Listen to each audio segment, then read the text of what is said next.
Karachi education apparatus Ali Bakshi ये पास चालिया plus paste slash जेस्ट button उम्मीदवारन Sindh जी नुमाइंदा वफ़द पंहिंजी उहिदेदारनि सां गॾु सिंध सेक्रेटरीट जो दौरो कयो, जिते हू पंहिंजी ज़े इल्तवाई दरख़्वास्त बाबति पहुता।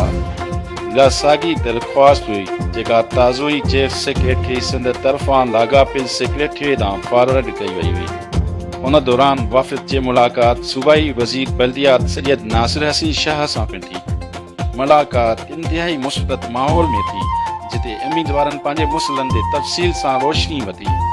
ॻाल्हाइण वारो फोकरो सैयद नासिर हसन शाह फौरी कदम खणंदे तालीम वारे वज़ीर सैयद सरदार शाह सां सिधो फ़ोन ते राब्तो कयो ऐं ॿ पास चालिया plus pastry Sirish taste वेटन उम्मीदवारनि Sindh जो मसइलो सिधो सुनो बयानु कयो।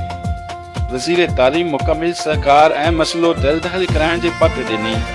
वफ़द ने यकीनदाने ते इत्मीनान जो इज़हार कयो ऐं उम्मीद ज़ाहिर कई त सिंध हुकूमत नदीरनि मसइले जो मुस्तक़िल हल जल्द निकिराईंदी, जीअं सभु उम्मीदवार पंहिंजो जाइज़ हक़ हासिल करे सघनि।